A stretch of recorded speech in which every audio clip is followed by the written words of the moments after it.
नमस्कार, आप देख रहे हैं एबी न्यूज। एबी न्यूज में आप दर्शकों का स्वागत है। बिहार में इन दिनों ईडी की जो कहे धमक या उसकी चर्चा लगातार हर एक जगहों पे, खासकर ब्यूरोक्रेसी में, क्योंकि बिहार के पहली बार ईडी ने किसी आईएएस अफसर को, सीनियर मोस्ट आईएएस अफसर को गिरफ्तार किया।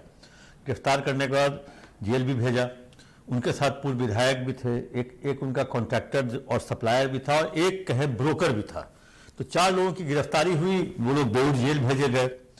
कहें जी, इनकी गिरफ्तारी से पहले लगातार पिछले 2 महीने से रेड चल रहा था। रेड के दौरान कई सारे कहीं जानकारियां ईडी को मिली जो बिहार के एक यही आईएएस नहीं, कई और आईएएस इनके रडार पे हैं। उन्होंने भी काफ़ी धन अर्जित किया है, और एक बयान भी मिला ईडी को।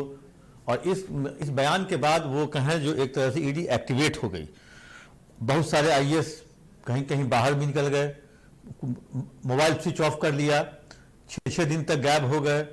नीतीश कुमार के पास भी जानकारी आई, सीएम के पास, उन्होंने भी आनंद फानंद में वैसे आईएएस अफसरों को उनकी पोस्टिंग से हटा दिया। इसके बाद कहें एक तरह से परेशानी का कारण तो यहीं खत्म नहीं हुई है, क्योंकि जो मेरी जानकारी में है, ईडी ने कुछ और अफसरों से पूछताछ की है, लेकिन वो बहुत रसूखदार अफसर थे। उन्होंने कहा जो हम पटना में हमसे पूछताछ मत कीजिए, चलिए हम आपके हेड कार्यालय में आते हैं, वहीं जाके हमसे पूछताछ कीजिए। कुछ अफसर शायद मुख्यालय गए, ईडी के मुख्यालय में जाके उनसे पूछताछ हुई, और कहें जो क्या पूछताछ हुई अभी तक पब्लिक डोमेन में नहीं आया है। कई अफसर के कहें जो पुत्र भी रडार पे थे, हैं और रहेंगे, ये नहीं जान सकते हैं, क्योंकि उनसे भी कहा जा रहा था पूछताछ हुई, वो भी पूछताछ हुई, दिल्ली में ही कहा जा रहा है। अब लेकिन देखने वाली बात होगी कि आखिर क्या होता है। हम बात करने आए हैं अभी संजीव हंस के पास बरामद हुआ था 87 लाख कैश, 13 किलो चांदी, 2 किलो सोना, 1.5 करोड़ के गहने, 40 बेशकीमती घड़ियां, मर्सिडीज कार। फार्म हाउस के मालिक थे, कहें जो कई फ्लैट्स के मालिक थे, पुणे, दिल्ली, फरीदाबाद, नोएडा, कई जगह के। अब ऐसे लग्जरियस लाइफ जीने वाले व्यक्ति को, जो आदमी चांदी के चम्मच में खाना खाता हो, उस व्यक्ति को अभी स्टील का चम्मच भी अगर नसीब नहीं हो रहा है, तो वो कहीं ना कहीं तो एक तरह से कहे तो परेशान तो होंगे ही। गुलाब यादव भी करोड़पति, अरबपति, जिनके अकाउंट में 3-4-5 करोड़ का वारा न्यारा ऐसे हो जाता है जैसे हमारे आपके बैंक के ट्रांजैक्शन में 1000 रुपया। वैसी स्थिति में वो जेल गए परसों, संजीव हंस कल गए, गुलाब यादव अब बेऊर जेल गए। बेऊर जेल में उन्होंने पहली डिमांड की, जो मुझे घर का खाना नसीब हो, मुझे घर का खाना खाने की इजाज़त दी जाए। जेल प्रशासन ने इससे इनकार कर दिया। कल उन्होंने डिमांड की, जो उनके नी में प्रॉब्लम है, और नी में प्रॉब्लम है तो जेल के अंदर उनको बैठने में दिक्कत हो रहा है, और उनको कहीं टॉयलेट जाने में दिक्कत हो रहा है, तो इसलिए कमोड, जो कि वेस्टर्न टॉयलेट जिसको कहते हैं, उसकी डिमांड कर दी। डिमांड करने के बाद जेल प्रशासन ने उससे भी इनकार कर दिया। वैसी स्थिति में जो सीनियर मोस्ट आईएएस है, जो नीतीश कुमार के लिए, मतलब नीतीश कुमार का सारा जो ड्रीम प्रोजेक्ट था, बिहार राज्य पुल निर्माण निगम में भी वो रहे, जल संसाधन में भी रहे, लघु जल संसाधन में रहे, ऊर्जा में रहे, मतलब कई ऐसे विभागों में उन्होंने नीतीश कुमार के लिए काम किया।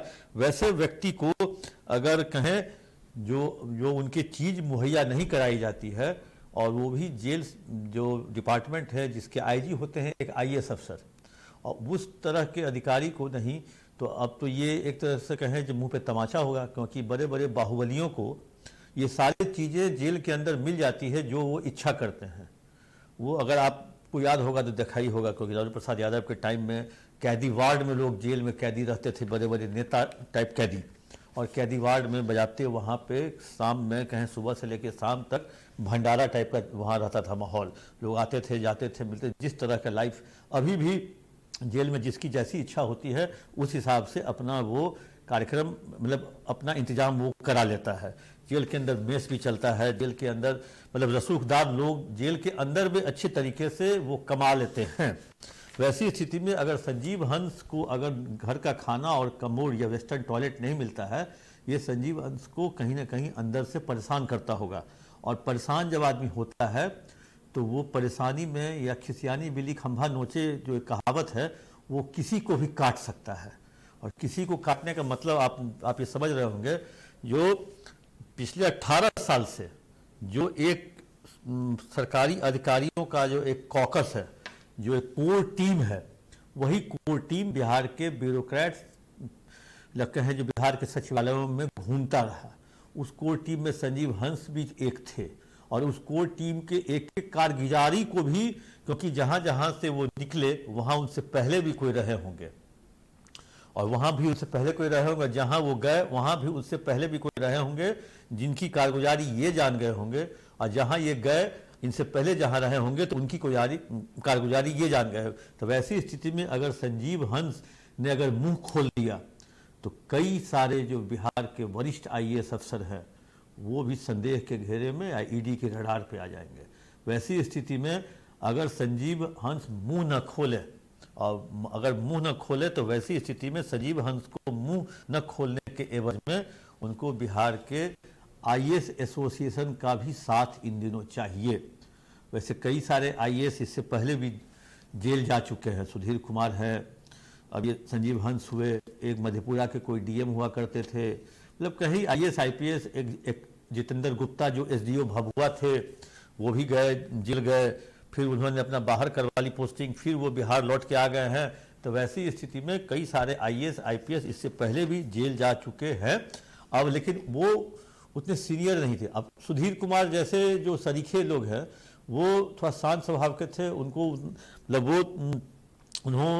वो ईडी के रडार पे नहीं थे, वो बिहार सरकार की जांच एजेंसी के रडार पे थे, इसलिए उतनी उनको क्योंकि संजीव हंस जिस तरह से जेल भेजे गए हैं और संजीव हंस जिस तरह की डिमांड कर रहे हैं, मतलब नहीं लगता है कोई वैसी डिमांड वो कर रहे हैं जो मुझे चांद चाहिए या तारा चाहिए, जो जिनमिन, क्योंकि वो इलाज भी करा रहे हैं, नी का घुटनों का इलाज भी करवा रहे हैं। और वैसी स्थिति में कोई आईएएस आईपीएस की नौकरी अगर वो 20-22 साल कर चुका हो तो वैसी स्थिति में उसकी लाइफ लग्जरियस हो जाती है। और लग्जरियस लाइफ मतलब कहें जो एसी कल्चर में जो धूप नहीं देख पा रहा हो पिछले 10 वर्षों से, जैसे ही सचिवालय में अधिकारी बैठना शुरू कर दिए, समझिए धूप देखना उसके नसीब में नहीं है।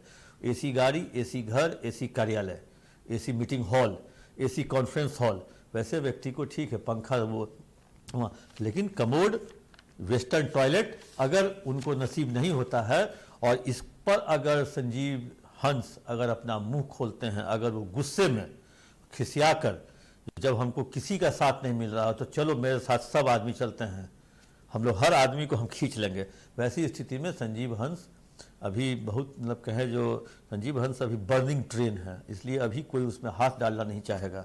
तो एक तरह से कहें तो संजीव हंस को पुचकारना बिहार के आईएएस लॉबी के लिए अभी जरूरी हो गया है, क्योंकि जो संजीव हंस जैसे लोग हैं जो है उनके लिए, खासकर संजीव हंस जैसे लोग बहुत कम हैं, वैसे ज़्यादा तो संजीव हंस बहुत कम तो नहीं कहेंगे, मतलब संजीव हंस के मतलब अपोजिट लोग बहुत कम हैं।